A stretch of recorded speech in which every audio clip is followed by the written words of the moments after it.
Montpellier, 1993. On retrouve le corps d'une jeune femme, Annie Monneron, dans la cour de son immeuble. La scène est d'une violence extrême. Pendant 10 ans, l'enquête va s'enliser et les pistes ne mènent nulle part et la famille est complètement anéantie. Et puis, presque une décennie plus tard, une minuscule tache blanchâtre, presque invisible sur une veste oubliée au fond d'un carton de scellé, va tout faire basculer. Oui, c'est une histoire qui nous plonge vraiment au cœur d'une transition fondamentale pour la police scientifique.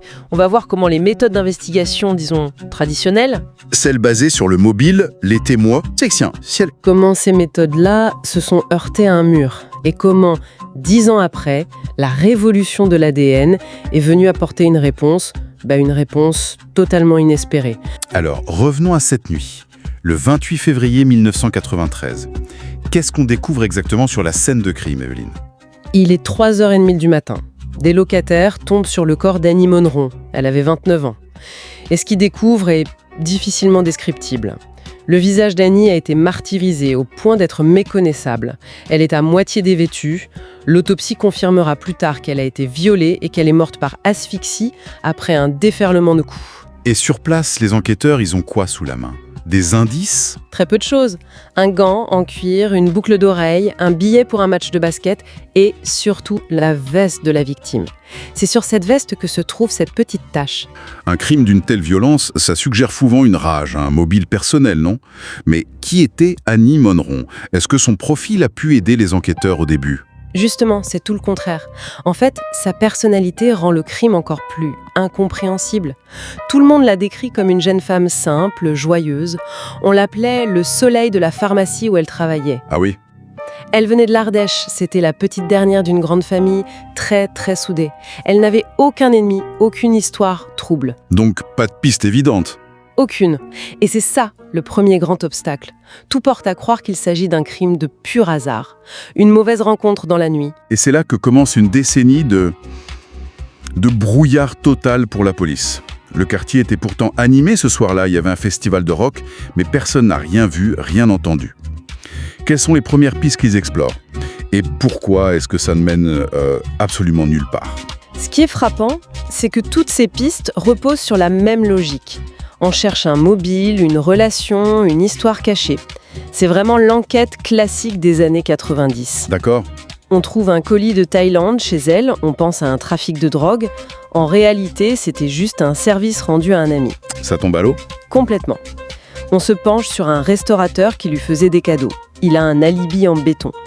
On la voit sur des images de télé à un match de basket quelques heures avant, mais impossible de savoir qui était avec elle. Chaque piste est une impasse. On a l'impression que la méthode d'enquête elle-même n'est pas adaptée à ce type de crime. Exactement. Cette méthode est complètement impuissante face à un crime de pur hasard. Et ça, les enquêteurs de l'époque ont mis des années à l'accepter. Ils cherchent une cause, une raison logique dans un acte qui peut-être n'en a tout simplement aucune. Donc on a une police qui piétine. Une impasse totale. Mais pendant ce temps, il y a une famille qui vit un drame au quotidien. On sait ce qu'ils ont enduré, leur combat pendant toutes ces années. C'est un véritable calvaire. Ils ont un sentiment d'abandon total. Le temps passe et le dossier, il semble prendre la poussière. Le chagrin est si immense que la mère d'Annie finit par décéder. Littéralement de chagrin. C'est terrible, mais ses frères et sœurs, eux, refusent de laisser tomber. Ils se battent, ils écrivent sans cesse à la juge d'instruction, ils se déplacent en groupe à son bureau pour montrer qu'ils ne lâcheront rien. Ils essaient de maintenir la pression, de garder le dossier en vie. Oui, et leur détermination est incroyable. Ils vont même jusqu'à participer à l'émission Témoin numéro 1 pour lancer un appel à témoins national. C'est un espoir immense pour eux. Et ça donne quelque chose. Malheureusement, non. Ça se solde par une nouvelle déception. Quelques appels un peu farfelus, rien de sérieux. Pour cette famille, chaque espoir est immédiatement suivi d'une nouvelle désillusion. C'est une souffrance qui se répète à l'infini. On a donc une enquête au point mort, une famille dévastée et une décennie qui passe. Qu'est-ce qui a bien pu faire bouger les choses? Il a fallu une personne, une nouvelle technologie? Les deux, en fait. Le tournant arrive en 2002, quand un nouveau juge d'instruction, Jean-Pierre Bandiera, reprend ce cold case. Il est jeune, il arrive avec un regard neuf et il est convaincu que les nouvelles technologies peuvent apporter des réponses là où l'enquête classique a échoué. D'accord, mais il doit bien y avoir un obstacle. Et un obstacle de taille. Il se heurte tout de suite à un problème majeur. La gestion des scellés a été un véritable chaos.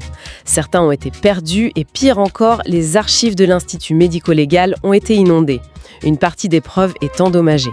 Donc, malgré ce chaos, il reste un espoir. Ce fameux scellé numéro 9, la veste d'Annie. Pourquoi est-ce que cette veste, 10 ans plus tard, pourrait parler alors qu'elle est restée muette en 1993 ? Il faut comprendre le changement de philosophie. En 1993, les analyses ADN, c'était rare, très cher. On les utilisait surtout pour confirmer un soupçon sur un suspect qu'on avait déjà. On avait une idée et on vérifiait. Exactement. 10 ans plus tard, tout a changé avec la montée en puissance du FNAG, le fichier national des empreintes génétiques. Avant, on demandait à l'ADN « est-ce que cette trace appartient au suspect X ?» Avec le FNAG, l'ADN lui-même devient l'enquêteur. On lui donne un profil inconnu et on lui demande « dis-moi qui c'est ». C'est lui qui va fouiller dans une base de données de milliers de délinquants. Ça a totalement inversé la façon de travailler. Alors, le juge Bandiera ordonne une nouvelle expertise sur cette fameuse tâche. Concrètement, qu'est-ce que les experts espèrent y trouver et est-ce que ça marche cette fois ? Ça marche au-delà de toute espérance. Les experts parviennent à extraire un profil ADN masculin complet de la tâche. Ils l'entrent dans la base de données du FNAG et, après 10 ans de silence, un nom apparaît. David Missé-Toubé. Le dénouement. Incroyable. C'est le moment décisif. Et ce dénouement a failli ne jamais avoir lieu, c'est bien ça, à cause d'un simple détail administratif. Exactement. C'est une anecdote presque absurde, mais qui dit tout. Pour que la recherche soit lancée, le formulaire de demande doit être parfaitement rempli. Or, sur celui-ci, il manque une info, la date du prélèvement sur le suspect. La procédure aurait dû être rejetée. Et alors ? Les commandants qui gèrent le fichier, par curiosité intellectuelle, comme il le dira, décident de lancer la recherche officieusement, juste pour voir. Et c'est là qu'il découvre la correspondance.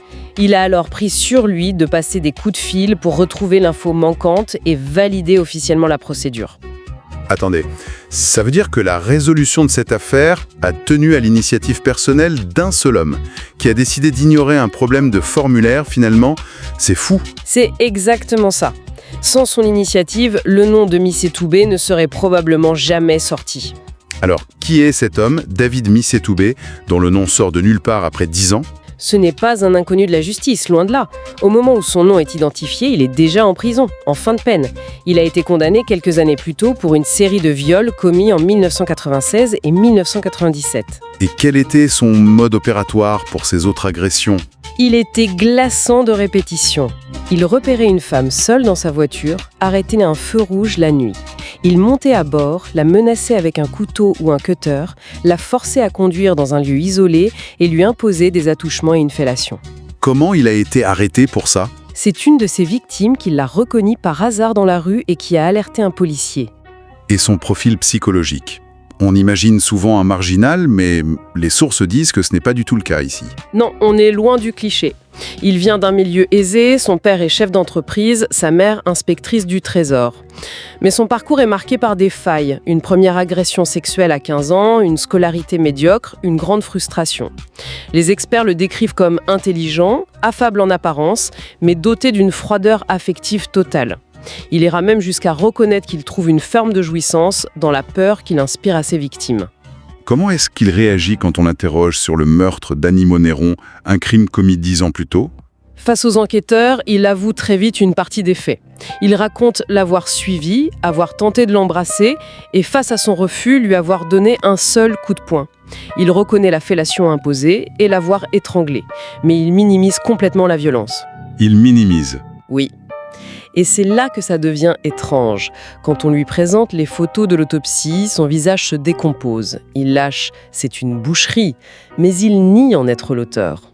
Il suggère que quelqu'un d'autre a pu passer après lui et s'acharner sur le corps. C'est une défense qui paraît absurde. Mais comment les enquêteurs expliquent ce déchaînement de violence chez lui qui semble si différent de ses autres agressions où il ne tuait pas ? C'est le juge Bandiera qui émet l'hypothèse la plus probable. La différence fondamentale entre Annie Monneron et les autres victimes de Missé-Toubé, c'est la résistance. Les autres femmes, terrorisées par son arme, ont subi les agressions sans se débattre physiquement, ce qui leur a probablement sauvé la vie. Annie, elle, s'est battue avec la dernière énergie. Et cette résistance, à laquelle il n'était pas habitué, aurait pu le faire basculer dans une violence meurtrière qu'il n'a pas su contrôler. L'affaire semble donc enfin bouclée. On a l'ADN, on a des aveux partiels. Mais c'est là que tout menace de s'effondrer. À cause d'un détail de procédure, c'est ça, Aveline? Oui, un coup de théâtre juridique. En épluchant le dossier, la défense de Missé-Troupé découvre une faille monumentale. L'expert qui a manipulé et analysé les scellés en 1993, au tout début de l'enquête, n'était pas un expert agréé par la justice. Il n'avait pas prêté serment. Exactement. C'est un argument juridique potentiellement dévastateur. Et la justice suit la défense. Donc concrètement, on prend un marqueur noir et on raye des pages entières de l'enquête. Pour la famille, ça a dû être d'une violence inouïe. C'est exactement ce qui se passe. La chambre de l'instruction leur donne raison et ordonne de canceller une grande partie du dossier. Des pages entières sont noircies au marqueur, elles n'existent plus juridiquement. Pour la famille Monneron, c'est un outrage, c'est le cauchemar qui recommence. On a donc un suspect, des aveux, mais la reine des preuves est sur le point d'être invalidée. Comment est-ce que l'accusation s'en sort? Par une distinction juridique très subtile, mais qui va tout sauver. La Cour considère que si l'analyse réalisée en 93 est nulle, parce que l'expert n'était pas assermenté, l'objet lui-même, la veste d'Annie, Le fameux scellé numéro 9. le fameux scellé numéro 9, n'a pas été altéré. Par conséquent, la nouvelle analyse, celle de 2003, qui a été réalisée par des experts parfaitement habilités sur cette même veste intacte, reste, elle, parfaitement valide. La preuve ADN est sauvée in extremis. Le procès peut donc enfin avoir lieu, en 2006, 13 ans après le crime. J'imagine que la défense joue sa dernière carte sur la fiabilité de l'ADN. Oui, il tente de semer le doute, mais l'argument ne convainc plus personne. Et c'est là qu'un moment particulièrement glaçant va marquer l'audience et sceller son sort. En essayant de se défendre, Missé-Troupé rapporte les dernières paroles qu'Annie lui aurait dites. « Tu vas un peu vite, c'est pas comme ça qu'on drague les filles. » Un détail que seul le meurtrier pouvait connaître. C'est un moment absolument glaçant dans un prétoire. Parce qu'en une phrase, il ne fait pas que s'auto-incriminer. Il la ramène à la vie, un instant, avec son caractère, juste avant de la tuer. C'est d'un cynisme total. Finalement, acculé, il finira par présenter des excuses à la famille, reconnaissant être à l'origine de leur douleur. Le verdict tombe finalement. Le 26 octobre 2006, David Missé-Troupé est condamné à 30 ans de réclusion criminelle. Pour la famille Monneron, c'est la fin d'une attente insoutenable. Et c'est une affaire qui devient emblématique. C'est l'une des toutes premières en France à être résolue grâce au FNAG. Elle symbolise vraiment ce passage d'une ère à une autre dans les enquêtes criminelles. Elle montre que même quand l'enquête de terrain, les témoignages, Les pistes classiques. tout ça échoue, la science peut, bien des années plus tard, apporter la vérité. Et la justice. C'est une histoire de persévérance, au final. Celle de la famille et celle de la justice. Exactement, la persévérance d'une famille qui n'a jamais abandonné et celle de magistrats et d'enquêteurs qui ont su utiliser les outils de leur temps pour résoudre une énigme du passé. Et ça nous laisse avec une dernière question un peu vertigineuse. Ce dossier a été sauvé par un seul scellé. Une veste qui a miraculeusement survécu à une décennie d'attente, à des inondations, à des erreurs. On est obligé de se demander combien d'autres cold cases de cette époque dorment dans des archives contenant des preuves qui, avec le regard et les outils d'aujourd'hui, pourraient enfin parler.